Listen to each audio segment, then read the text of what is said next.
Ya, entonces damos inicio a la segunda clase del curso de Ética y Legislación Periodística, siendo hoy día viernes 24 de abril, las 18:03 horas.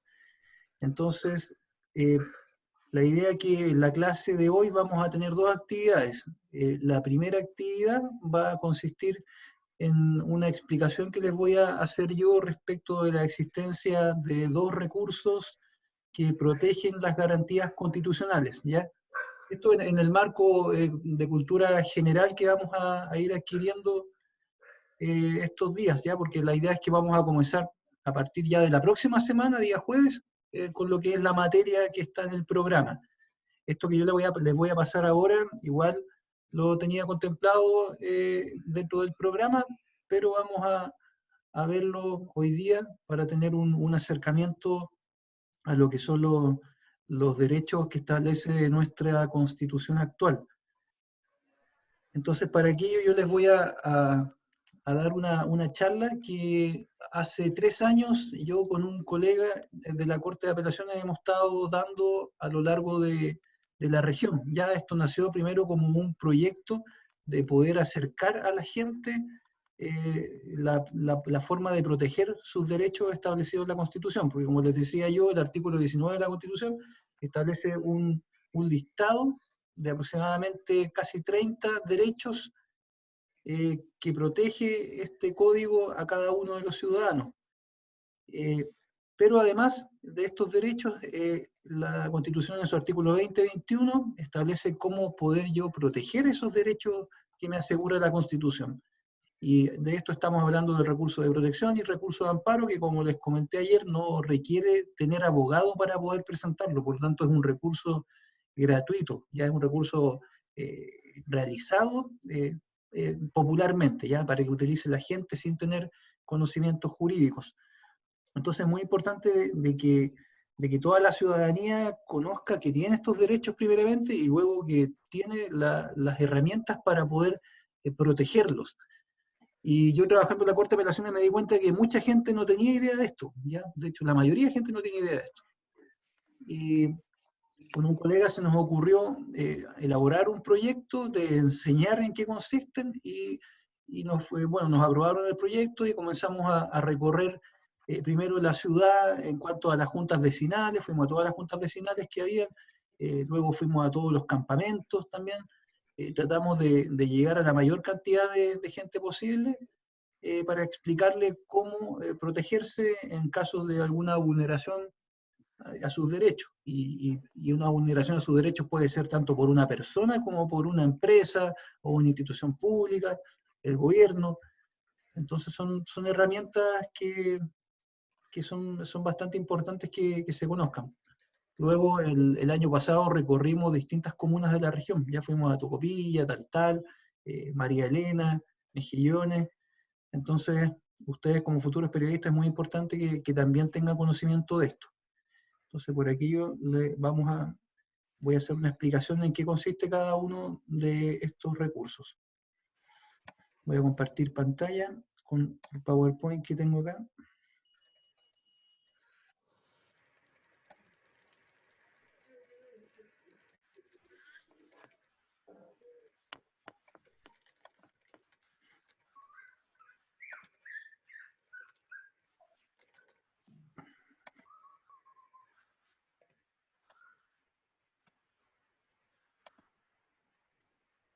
¿Se ve la pantalla completa ahí?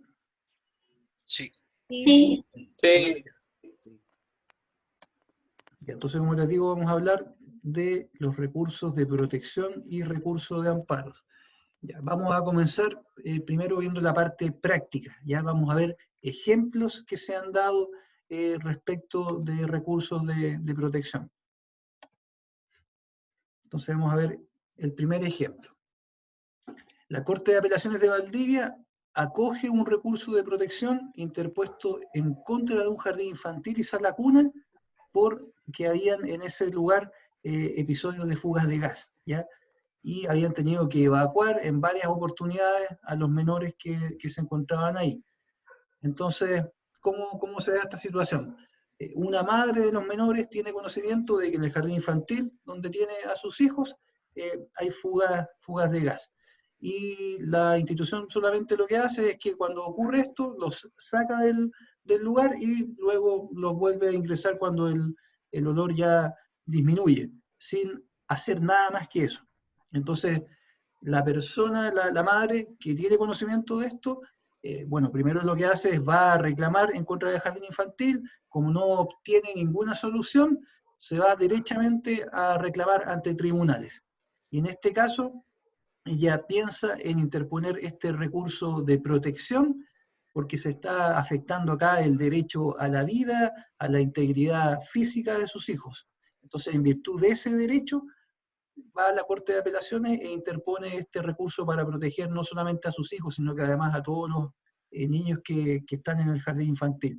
La Corte de Apelaciones lo que hace es conocer ese documento donde se cuenta toda la historia, le pide un informe a las instituciones que tienen relación con el cumplimiento de la seguridad de este jardín infantil, le pide un informe al JUNJI y además al jardín infantil, y una vez que llega ese informe, la Corte de Apelaciones con ambas partes, es decir, aquí vamos a ver un poco la dialéctica hegeliana, ambas partes, la tesis, ¿ya? La tesis, que es lo que la madre de los menores dice que está ocurriendo, la Corte de Apelaciones necesita la antítesis, ya tenemos una tesis, una antítesis dando respuesta a lo que se les está acusando de no cuidar a los menores, y la Corte llega a una síntesis superadora que es una sentencia determinando en este caso que las instituciones como JUNJI y Jardín Infantil no están dando cumplimiento a la protección de los derechos de los menores, por lo tanto obliga a estas instituciones a detener su actividad hasta que no se asegure la vida y la integridad física de estos menores. Esa es la sentencia que dicta la Corte. ¿Ya? Entonces ahí vamos viendo un primer caso ya en la práctica de recurso de protección. Tenemos otro caso acá, la Corte de Apelaciones de Valparaíso. Acoge un recurso de protección que interpuso un funcionario que estaba bajo la calidad de contrata de una institución pública, Servicio de Vivienda y Urbanismo, y deja sin efecto la resolución que finalmente que despidió a esta persona, ¿ya? Porque en la legislación se establece de que cuando hay personas que están bajo este título contratadas, que es a contrata, y hay cambios de gobierno, no se les puede despedir sin ningún motivo alguno, ¿ya? Cuando hay cambio de gobierno es muy usual que se despiden a los contratas y se dicen que no, que esta persona era de confianza del gobierno anterior y ahora llega un nuevo gobierno que necesita gente que sea de su confianza. Entonces los tribunales han determinado que para poder despedir a una persona que está bajo esa modalidad de contrata tiene que haber por lo menos un sumario administrativo, ¿ya? Tiene que haber mayor fundamento, no puede haber solamente un fundamento político de cambio de gobierno para despedir a uno y otro funcionario.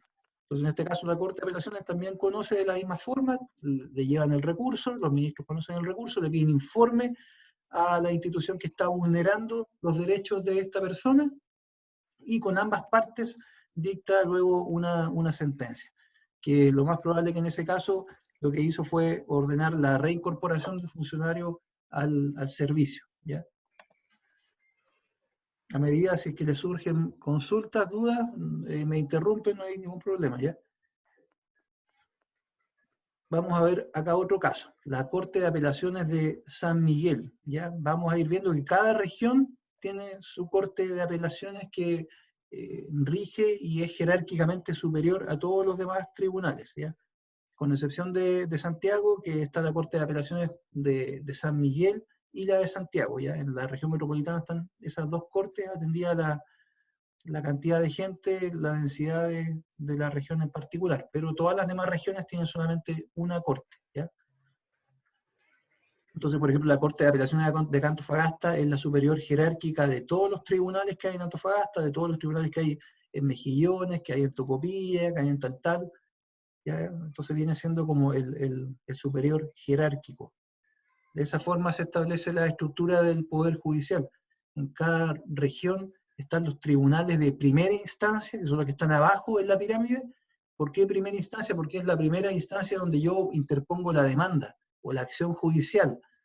Y luego, si no estoy conforme con la sentencia que dictó ese tribunal de primera instancia, yo puedo apelar y voy a la segunda instancia, que es el tribunal que está por sobre los tribunales de primera instancia, que en la región es la Corte de Apelaciones, ¿ya? Entonces la Corte de Apelaciones está por sobre todos los tribunales de la región, es la que los manda, la superior jerárquica.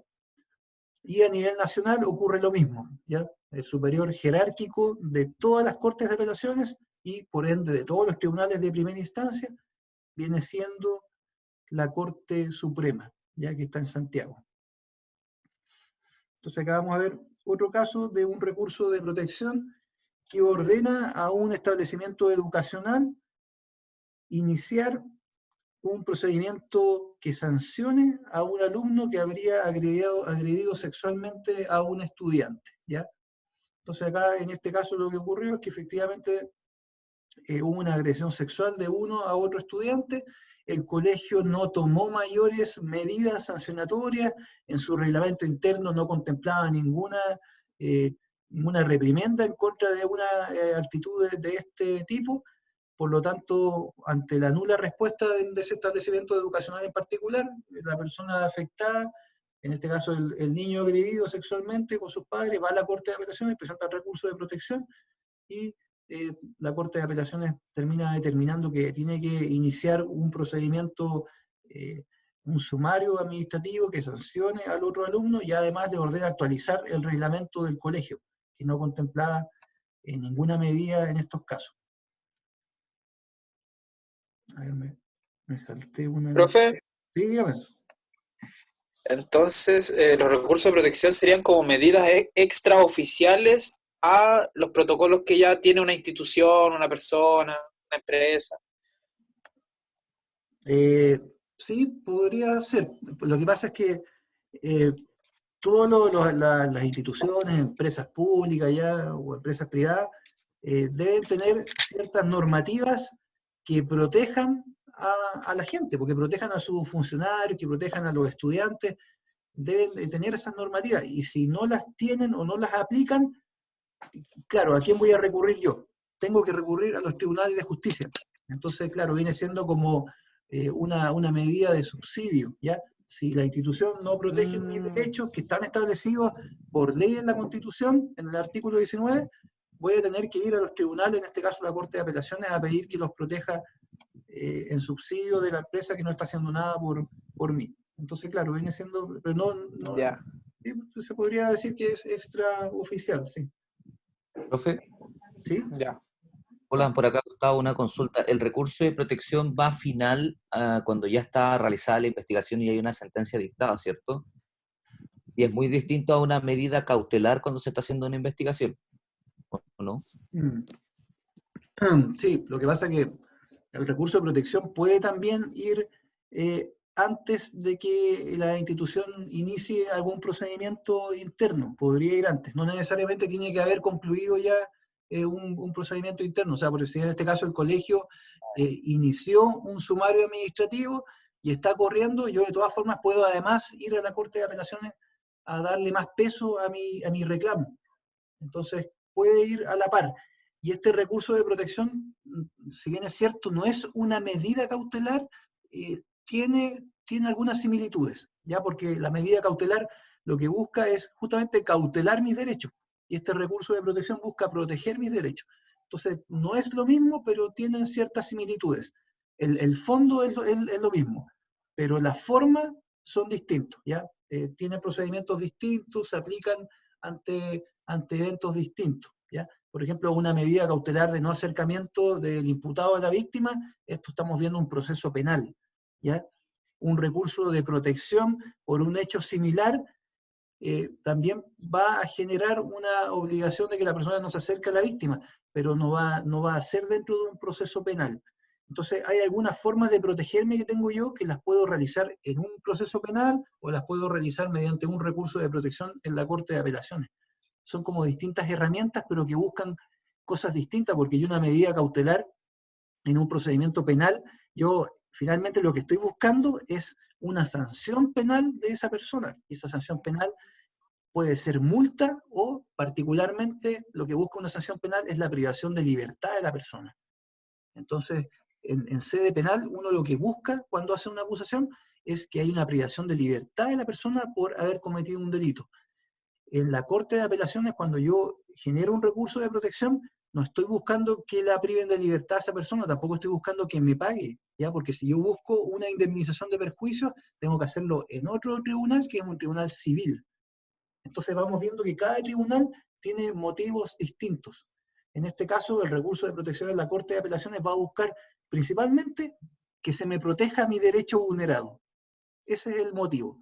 ¿Ya? Si busco una medida cautelar en un tribunal penal, juzgado de garantía, ahí lo que estoy buscando yo de fondo es que se le prive de libertad a esta persona, que se le condene y queden sus antecedentes manchados. Ese es el principal motivo. Y entre medio están estas medidas cautelares para yo protegerme. En un tribunal de familia yo voy a buscar otras cosas como que el cuidado personal de un hijo que no lo tengo, las visitas, buscar el divorcio, buscar que se dé alimentos, pensión alimenticia de los hijos como obligación de su padre. Si nos vamos a tribunales civiles, vamos a buscar otras cosas que tienen que ver, por ejemplo, con la indemnización de perjuicios, que me paguen a mí un dinero por no haberme dado cumplimiento a un contrato o haber incumplido una obligación. Entonces, como le digo, son motivos distintos de fondo. No sé si quedó claro un poco la... Sí, profe, yo tengo una consulta. Dígame. Por mi parte, sí, gracias, profe. Que claro que usted dice que con el recurso de protección no se busca una sanción penal, digamos, ni plata ni dinero, o sea, ni plata ni cárcel. Pero si es que no se realiza lo que el tribunal dicte, ¿se puede lograr Claro, que haya cárcel o que exactamente. paguen una indemnización? Sí, muy bien, sí, porque resulta que existe un delito que se llama desacato. Y ese Ya, delito sí. llamado desacato es el desacato a una orden judicial. Entonces, claro, si hay un recurso de protección que le ordena a una persona, oiga, usted está vulnerando el derecho de esta persona, deje de hacerlo, o usted, colegio, no inició ninguna sanción contra este alumno, inicia una sanción. Si no se cumple esa orden judicial, yo puedo acusar ante Fiscalía de desacato, ya, por un incumplimiento de una orden de un tribunal, que eso es un delito ya más grave y podría dar lugar a penas de cárcel, a penas privativas de libertad de la persona o del representante legal de la institución que no está cumpliendo una orden de un tribunal. Entonces, efectivamente, Ya. eso es cierto. Sí. Profesor, Ya, consulta, Camila dígame. por acá, Ya. de cualquier tribunal, si sería desacato, ya sea de Corte de Apelaciones, de cualquier tipo de tribunal. Exactamente, sí. Cualquier Ok, juez que ya. da una orden judicial, si no es acatada, comete el delito de desacato de una orden judicial. Exacto, cualquier tribunal. Ok, gracias. De nada. Ya, vamos adelante, cualquier cosa me interrumpen nomás. Entonces aquí vemos otro caso que puede ser bien cercano a uno. En este caso, la Corte de Apelaciones de Punta Arenas acoge un recurso de protección y ordena a un centro cultural borrar del perfil de la red social de Facebook declaraciones que injuriaban, es decir, que faltaban a la honra a un grupo de personas. Entonces yo, bueno, acá tengo el titular en particular, pero si en Facebook, mediante Facebook, yo estoy hablando negativamente, con disparates, faltándole la honra notoriamente a una persona, yo al hacerlo por Facebook, se convierte Facebook en una red social que está dando publicidad a mis dichos. Entonces, si yo le falto a la honra, ya hablando que esta persona es un tal por cual, aquí por allá, un montón de disparates. De hecho, un caso que ocurrió acá en Antofagasta fue de una persona que compró un vehículo a una automotora, el vehículo le salió pésimo, se le echó a perder a los días, y fue a la automotora no le dio ninguna solución, y esta persona no halló nada mejor que mediante Facebook comenzar a denostar que esta automotora aquí, allá, bajarle totalmente con una publicidad negativa la honra a esta institución. Entonces eso está penado también, ya eso está penado por la ley, es ilegal, entonces ustedes también tienen que tener cuidado a la hora de ejercer su profesión con tener opiniones críticas que vulneren la honra de la persona, ¿ya?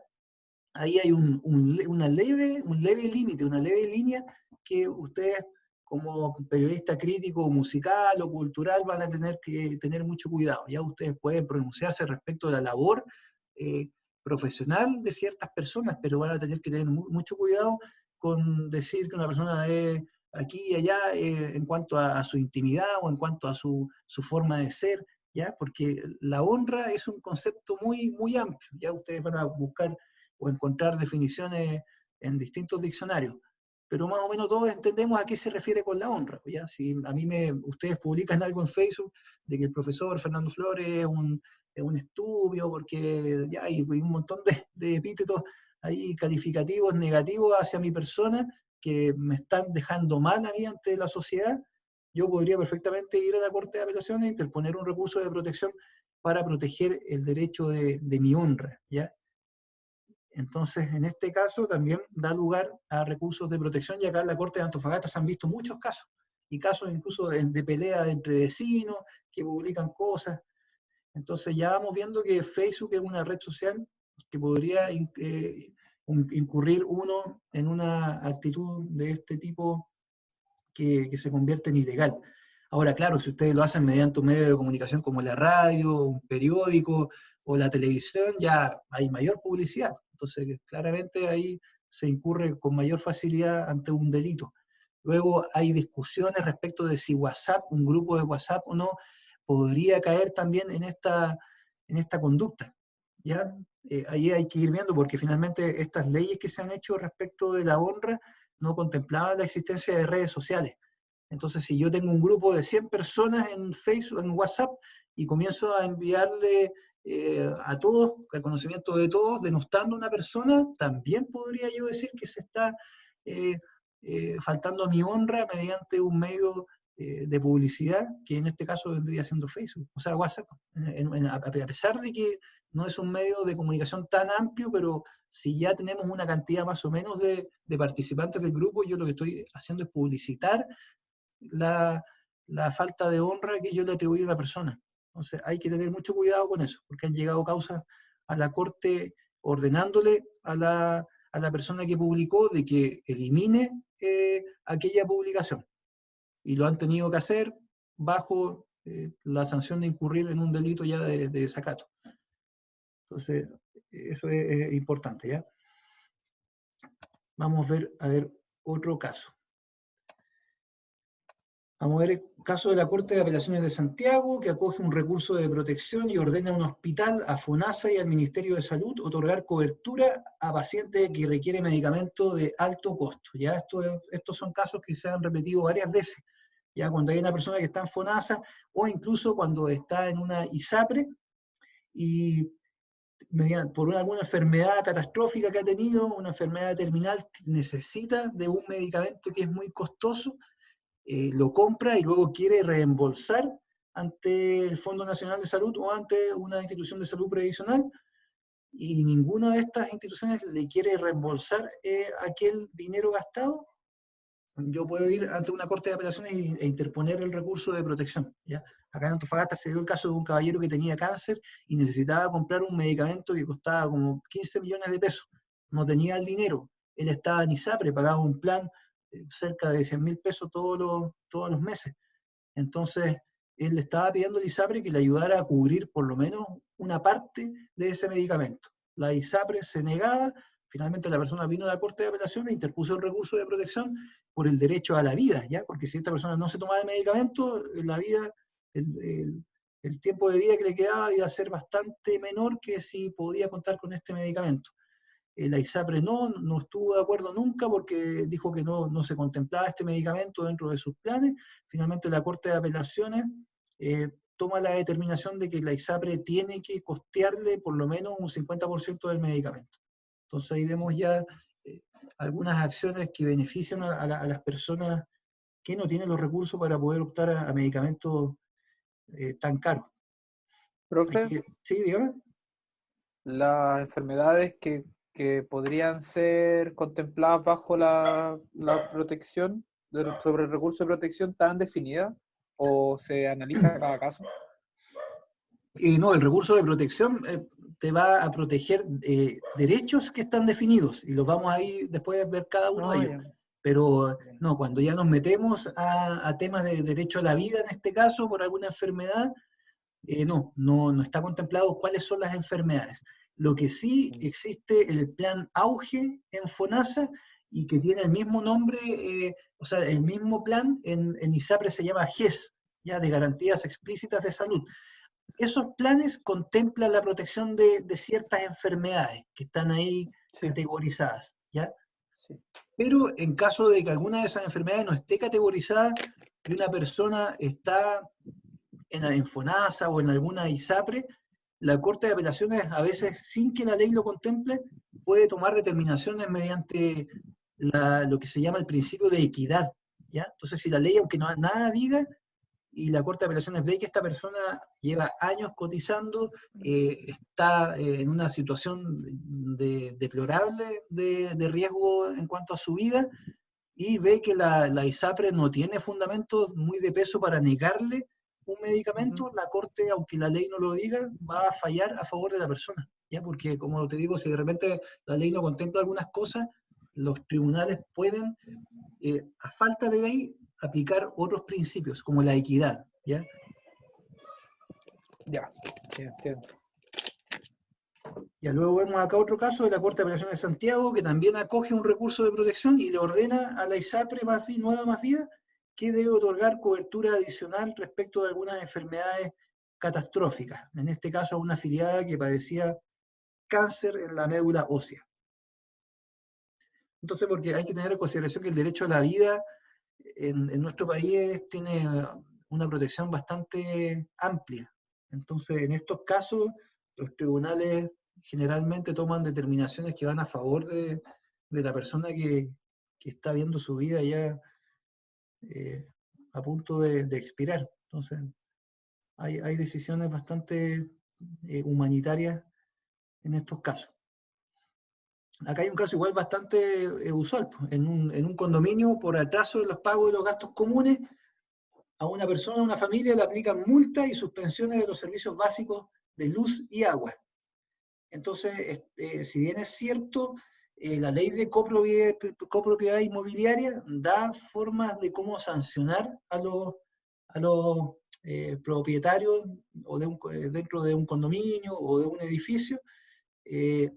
Hay que tener en consideración de que hay ciertos derechos básicos como la luz y el agua que si una persona necesita, o si estamos hablando de personas de la tercera edad, ¿ya? Que no han podido pagar los gastos comunes y le están cortando el agua, obviamente acá hay algo de humanidad, ya sin perjuicio de que la ley de copropiedad inmobiliaria, como les digo, hay en uno de sus artículos indica de que hay distintas formas de sancionar a los copropietarios, ya sea cortándole la luz u otros servicios básicos, a pesar de que esta ley lo diga, el derecho a la vida y a la integridad física y psíquica de la persona está en la Constitución. Entonces vamos a ver que hay colisión a veces de leyes, ¿ya? Cualquier ley, cualquier código va a estar siempre por debajo de lo que diga la Constitución. Entonces, por más que la ley de copropiedad inmobiliaria me diga que si una persona no puede, si no está pagando los gastos comunes, yo le puedo cortar la luz, el derecho a la vida y a la integridad física y psíquica de la persona está en la Constitución, por lo tanto yo puedo acogerme a la protección de ese derecho por sobre lo que digan leyes de menor jerarquía, ¿ya? Porque como les digo, los artículos de la Constitución tienen una jerarquía mayor que cualquier otra ley. Por lo tanto, no se le puede dar más valor a una ley inferior que a un artículo de la Constitución. Entonces, eso sucede en esos casos de cuando no se pagan los gastos comunes. Vamos a ver acá, ya, ahí hemos estado hablando de lo que son los recursos de protección. Vamos a hablar lo que es un recurso de amparo, ¿ya? El recurso de protección, como les decía, vamos a ver más adelante un listado de derechos que están establecidos en el artículo 19, y también tenemos el recurso de amparo, ¿ya? Y el recurso de amparo protege principalmente una sola cosa, ¿ya? A diferencia del de protección, que son varios derechos, como derecho a la educación, derecho a la salud, derecho a la vida, derecho a la honra, a la intimidad, varios más. El recurso de amparo, el derecho principal que protege es la libertad de la persona, ¿ya? Y entiéndase libertad no solamente por la privación en una detención ilegal, que se dio en muchos casos en el estallido social, donde habían personas que iban caminando, o que determinaban que estaban cometiendo desórdenes, los tomaban detenidos, los llevaban a una comisaría. Hubo muchos recursos de amparo porque las detenciones eran ilegal, ya que esa persona no estaba haciendo nada, o no habían pruebas de que estaba cometiendo algún delito. Entonces, en esos casos se puede aplicar un recurso de amparo, pero también se puede aplicar en órdenes de arresto que hayan emitido los tribunales cuando exista algún error. Entonces, por ejemplo, se han dado casos donde un tribunal de familia ha dictado una orden de arresto en contra de un padre que debe 3, 4 meses de pensión alimenticia a sus hijos. Ya, sin embargo, puede ocurrir en el intertanto de que esta persona había dejado de pagar, que luego de la orden de arresto que el tribunal emitió, esta persona fue a pagar, y el tribunal no emitió de forma inmediata una contraorden, ¿ya? Porque esto que estoy comentando yo está en la ley. Si una persona no paga una pensión alimenticia a sus hijos, el tribunal lo va a sancionar con una orden de arresto y la persona va a tener que dormir encerrado en un calabozo. Entonces esta persona, en este caso, debía un par de meses, se le dio la orden de arresto, apenas se enteró, fue al tribunal, pagó, luego se fue y lo tomaron detenido por esta orden de arresto. Entonces aquí hubo un desajuste administrativo en la que el tribunal no dejó de inmediato sin efecto la orden. Entonces esta persona, siendo detenida, se contactó con un familiar, el familiar va a la Corte de Apelaciones, interpone un recurso de amparo, la Corte lo analiza, le pide un informe al tribunal, el tribunal dice efectivamente nos equivocamos, no emitimos la contraorden de arresto para dejarlo en libertad, así que lo vamos a hacer de inmediato. Y ahí el recurso de amparo, la Corte dicta una sentencia cogiéndolo y ordenándole que se deje la libertad inmediata a la persona. Entonces es un caso, por ejemplo, donde podríamos aplicar el recurso de amparo. Vamos a ver aquí otro caso, ¿ya? ¿Profe? Acá, sí, dígame. Esta pregunta, ¿cuánto es lo que demora más o menos la Corte de Apelaciones en dar una respuesta? Ya, buena pregunta. ¿O depende de cada caso? Sí, depende de cada caso, pero hay que tener en consideración que el recurso de protección no contempla un tiempo que le voy a dar yo a la otra parte para que informe, ¿ya? Porque el procedimiento de los recursos de protección y de amparo consiste a grandes rasgos en lo siguiente. Yo interpongo el recurso, ¿ya? Lleno este formulario contando, este es mi problema, esto es lo que me está pasando, ¿ya? La Corte lee mediante los ministros este recurso, lo leen y dicen, ya, sí, me parece que acá efectivamente se puede dar una vulneración, así que le vamos a dar lugar. Primeramente lo vamos a tener por interpuesto, ya téngase por interpuesto el recurso, cumple con los requisitos, y le vamos a pedir informe a la institución o a la persona que está ocasionando el daño. Y para eso le vamos a dar un plazo. En los recursos de protección, el auto acordado que regula el procedimiento dice, le vamos a dar el plazo más breve. Hay cortes que le dan 8 días a la institución o a la persona para que responda, justificando lo que está sucediendo como acusado. La Corte de Antofagasta generalmente da 15 días.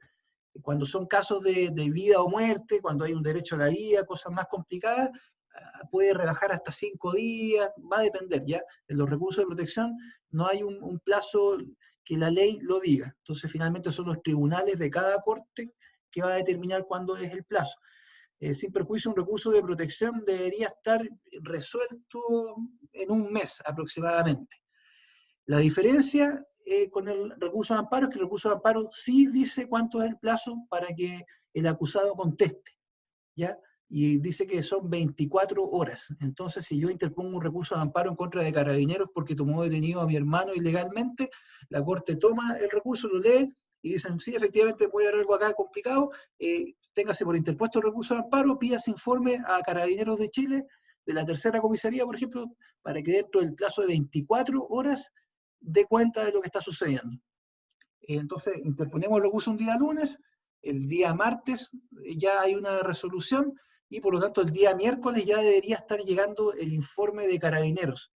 Llega el informe de Carabineros, la Corte lo lee y dice, ya, vamos a dictar una sentencia, vamos a fijar audiencia hoy día mismo, o el miércoles, o a más tardar el día siguiente, el día jueves, En esa audiencia puede que vaya algún abogado de una parte o el abogado de la otra parte y alegan la causa y finalmente ese mismo día se dictaría una sentencia. Por lo tanto, cuando hablamos de un recurso de amparo, esto podría resolverse dentro de una semana, ¿ya? Es mucho más rápido. Ya, profe, gracias.